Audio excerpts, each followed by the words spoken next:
Our proposal is to establish a law to establish an independent broadcasting regulation commission in Sri Lanka. And this is a research done by myself and Dr. Pradeep Veerasinghe.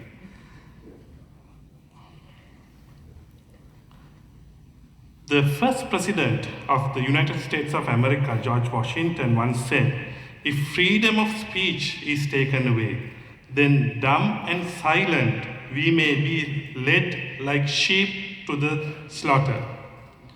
Freedom of expression is one of the essential foundations of a civilized and truly democratic society. It is also one of the conditions essential for the development of the human personality.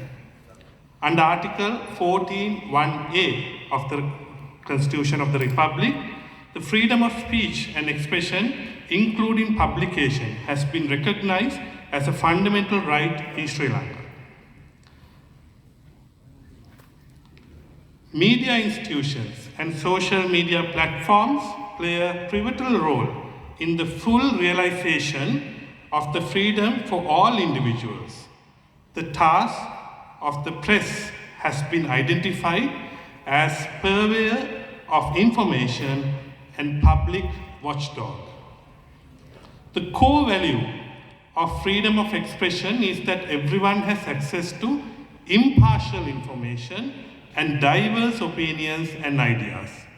This can become a reality only if a free, independent, and diverse media environment prevail. At the same time, it is important to emphasize that electronic media, such as radio and television, utilize electromagnetic spectrum and frequencies, and therefore it requires special attention as these are limited resources. Thus, freedom of speech and expression, as well as the activities of media institutions, are not without limitations. Despite the fact that media plays a pivotal role in safeguarding the freedom of speech and expression of the public, the broadcast media landscape in Sri Lanka has not been properly regulated. To fulfill its societal role reflecting the diversity and pluralism of the Sri Lankan society, whilst ensuring the ethical and professional standards required to safeguard the protection of privacy of public and victims. This research emphasizes that without regulation, broadcasting media would create a chaotic, competitive environment, rendering clear communication impossible. In Red Lion Broadcasting Company versus FCC, the United States Supreme Court highlighted the necessity of a regulatory mechanism based on the fairness doctrine for the functioning of broadcast media. In the landmark case of Bengal Cricket Association versus the Media Secretary of India, the Supreme Court of India stated that airwaves or frequencies in the electromagnetic spectrum are public property and their use must be controlled and regulated by a public authority in the interest of the public to prevent the invasion of their rights. Therefore, I submit that establishment of an independent regulatory body for mass media is not without precedent and will enhance the quality of freedom of speech and expression.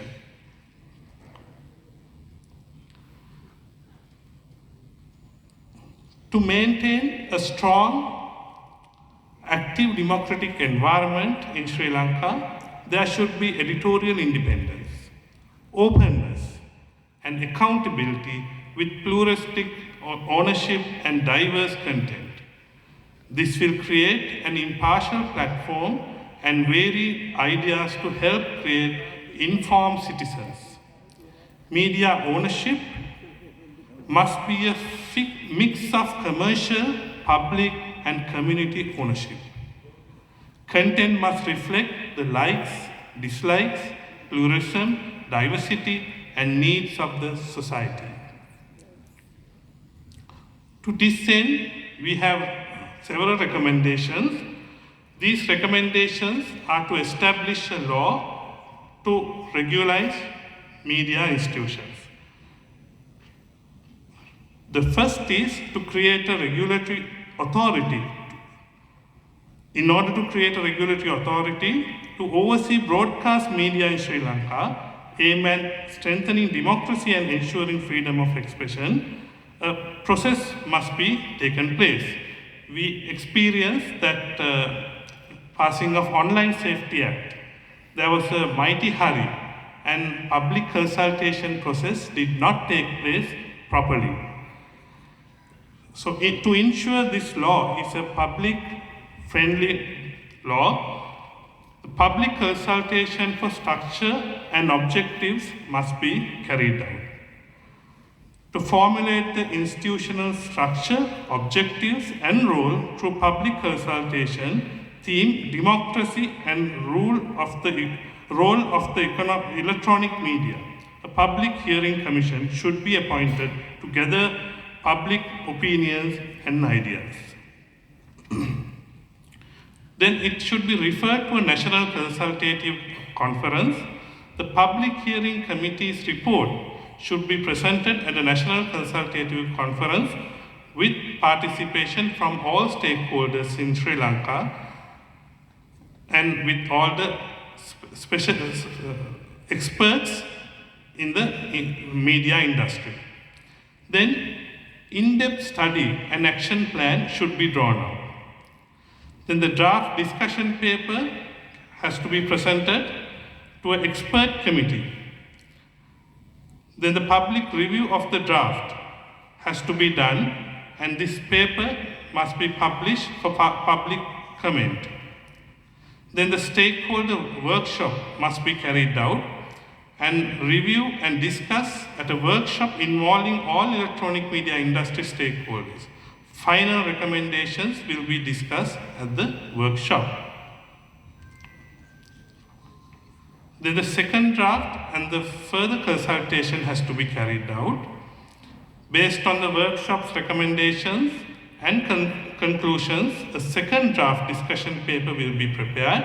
This draft will be further discussed with the stakeholders at another workshop and an expert committee will be appointed to draft the final bill. Then the presentation of the draft bill stage, the draft bill will be presented to policymakers, civil society members, and media industry stakeholders at a public meeting. Then the final stage would be public advocacy program. Public advocacy program on the role of electronic media in a democratic society and advocacy for broadcast media reform will be run concurrently with other activities. The intended final outcome proposed to be a citizen-centered model that strengthens the democratic process. Issuing broadcasting license is an agreement between citizens and the licensee. Independent regulatory mechanism should monitor the agreement's implementation. The establishment of such a mechanism should be open and involve all stakeholders considering best international practices. So ladies and gentlemen, this brings to the end of my presentation. I know my proposal involves a long and difficult journey ahead. But let me conclude with the words of Walt Disney, one of the greatest inventors. He said, "All our dreams can come true if we have the courage to pursue them." Together, let's have the courage to pursue our dreams, to tear down the mighty walls of injustice, and to secure a better world for you and me and for the future generations. Thank you. Over to you, MC.